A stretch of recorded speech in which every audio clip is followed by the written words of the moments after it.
Se não existe o demônio como essa personificação total ou eterna do mal, então quem tentou Jesus 3 vezes, como está escrito no Evangelho?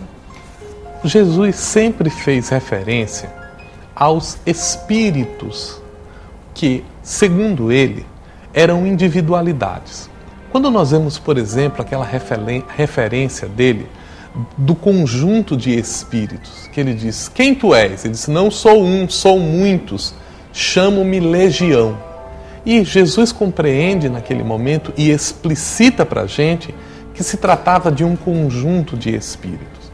Quando nós entendemos que o mal não está personificado em um indivíduo, compreendemos também que muitos indivíduos ainda se interessam pelo mal. Então, naquele momento em que Jesus dialoga com o demônio, e não o demônio com o D maiúsculo, mas um espírito que ainda vinculado à compreensão e à prática do mal, tentava naquele momento demover Nosso Senhor de suas intenções e tentava argumentar contrariamente aos propósitos superiores da vida, sem que isto signifique o papel de uma entidade que personifica o mal. E por que os evangelistas, André, colocaram em vários textos do Evangelho esta palavra demônio? Seria pelo mesmo fato que você acabou de explicar aí? Porque como a palavra demônio, ela originalmente tem o significado de espírito, todas as vezes que eles iriam se referir aos espíritos, eles utilizavam a palavra demônio. E isso é uma confusão que às vezes a gente percebe nas traduções. Como, por exemplo, a palavra Geena, que Jesus se referia, porque o Geena era um local na cidade próxima a Jerusalém em que se colocavam dejetos públicos. Então era um lugar mal cheiroso, desagradável. E Jesus fazia uma comparação de que o sofrimento moral do indivíduo era pior do que ele estar no Geena. Como o conceito de Geena tinha uma tradução para o nosso idioma, com algum conceito que era parecido com o conceito do Averno, o mundo inferior, criou-se então o conceito do inferno. E preencheu-se o inferno com os demônios, que eram os espíritos. E mais tarde identificou-se então aquela personificação do mal como sendo o demônio, que receberia diferentes nomes como sendo a manifestação do mal, contrariando os conceitos originais de que os espíritos eram referenciados como demônios, mesmo nas escrituras antigas. André, você que é um estudioso, você acredita que essa personificação do mal, que hoje ainda algumas pessoas acreditam que seja esse demônio, seja apenas obra da nossa ignorância, ou você acredita que tem uma contribuição das próprias religiões? Olha só, até que nos consta, não existe nenhuma lei proibindo avião de ultrapassar sinal de trânsito enquanto está voando. Porque seria muito absurdo a gente proibir uma coisa que não existisse. Quando nós vemos tantas referências na história sobre o demônio, sobre Satanás, sobre tantos elementos, deveremos compreender que aí está uma manifestação de algo que é real. Que, fazendo parte da mitologia popular, foi uma forma pela qual os indivíduos entenderam.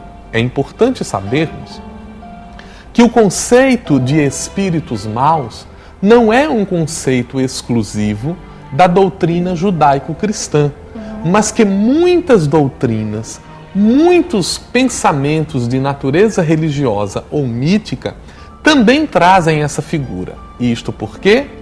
Porque sendo a mediunidade, ou seja, a possibilidade de os espíritos falarem com os homens, algo que faz parte do dia a dia dos homens, certamente que por ela se manifestam espíritos bons, chamados anjos, e espíritos maus que foram então considerados demônios como sendo expressões deste conceito do mal.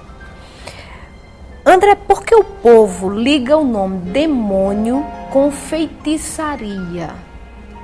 Acontece que a possibilidade da alma humana, ela é uma possibilidade que ainda está longe de ser adequadamente diagnosticada.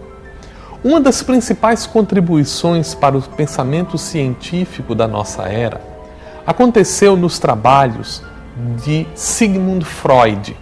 Freud, psiquiatra e depois psicanalista, ele identificou uma característica muito importante no pensamento humano, a qual ele denominou conversão.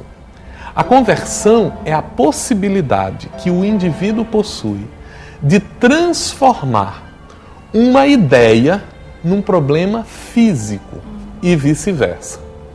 Ora, até então, os pesquisadores supunham que a alma e o corpo eram duas coisas completamente diferentes.